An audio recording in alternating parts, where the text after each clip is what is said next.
नमस्कार, सुप्रभात सभी को। आज का टॉपिक उपसर्ग। उपसर्ग की परिभाषा। उपसर्ग की क्या परिभाषा है देखिए। शब्द या धातु क्रिया के पूर्व जो पद जोड़े या लगाए जाते हैं वे उपसर्ग कहलाते हैं।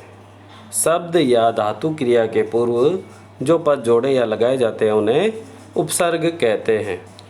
अब देखिए, आपको पूछा जाता है कि उपसर्गों की संख्या कितनी होती है, तो आपको सीधा सा सवाल का जवाब देना। उपसर्गों की संख्या 22 होती है। 2 उपसर्गों की संख्या कितनी होती है? 22। तो वो उपसर्ग कौन कौन से हैं देखिए। संस्कृत में कुल 22 उपसर्ग होते हैं। यहाँ अर्थ सहित दिया जा रहा है। जैसे देखिए, एक बार मैं बोल रहा हूँ, आप केवल सुनिए। प्रे प्रा अप सम अनु अव निस निर दुस दुर वी आ नी अधि अपि अति प्रति सु उत अभि प्रति परि उप।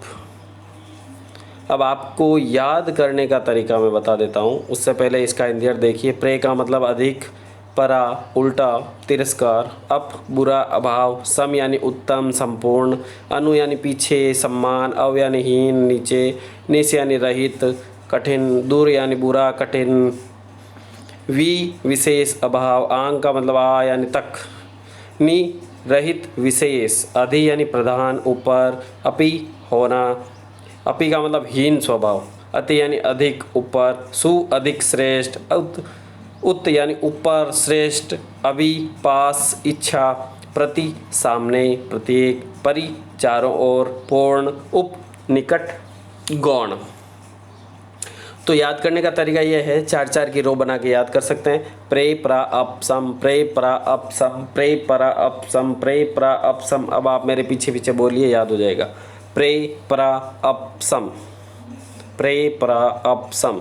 अब फिर आंखें बंद करके बोलिए, प्रे प्रा अप सम, प्रे प्रा अप सम। उसके बाद आगे वाला अनु आव निस्निर, अनु आव निस्निर, अनु आव निस्निर, अनु आव निस्निर। कितने हो गए? 8।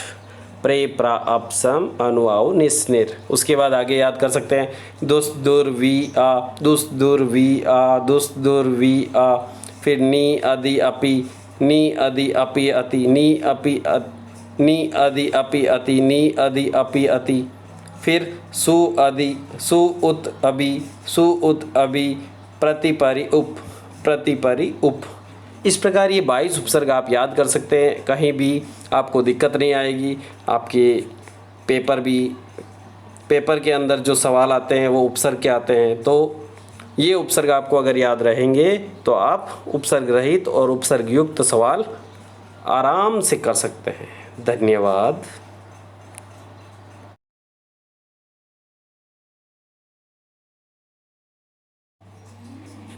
नमस्कार, सुप्रभात सभी को। आज का टॉपिक उपसर्ग। उपसर्ग की परिभाषा। उपसर्ग की क्या परिभाषा है देखिए। शब्द या धातु क्रिया के पूर्व जो पद जोड़े या लगाए जाते हैं वे उपसर्ग कहलाते हैं। शब्द या धातु क्रिया के पूर्व जो पद जोड़े या लगाए जाते हैं उन्हें उपसर्ग कहते हैं। अब देखिए, आपको पूछा जाता है कि उपसर्गों की संख्या कितनी होती है, तो आपको सीधा सा सवाल का जवाब देना। उपसर्गों की संख्या 22 होती है। 2 उपसर्गों की संख्या कितनी होती है? 22। तो वो उपसर्ग कौन कौन से हैं देखिए। संस्कृत में कुल 22 उपसर्ग होते हैं। यहाँ अर्थ सहित दिया जा रहा है। जैसे देखिए, एक बार मैं बोल रहा हूँ, आप केवल सुनिए। प्रे प्रा अप सम अनु अव निस निर दुस दुर वी आ नी अधि अपि अति प्रति सु उत अभि प्रति परि उप।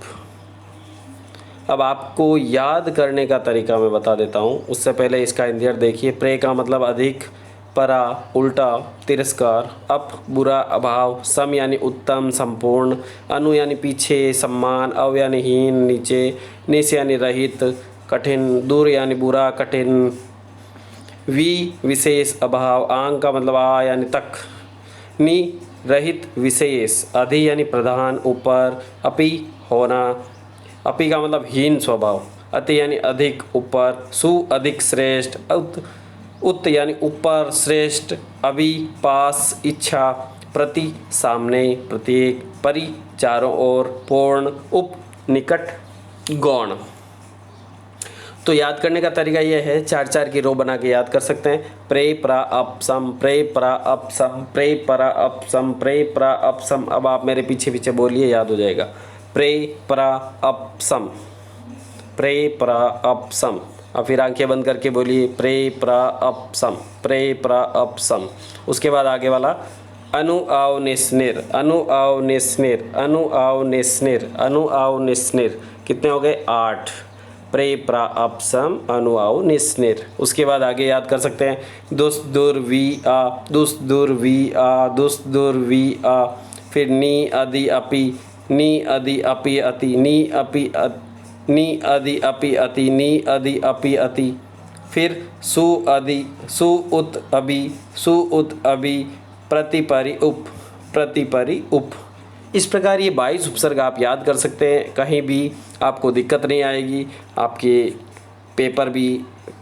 पेपर के अंदर जो सवाल आते हैं वो उपसर्ग के आते हैं, तो ये उपसर्ग आपको अगर याद रहेंगे तो आप उपसर्ग रहित और उपसर्ग युक्त सवाल आराम से कर सकते हैं। धन्यवाद।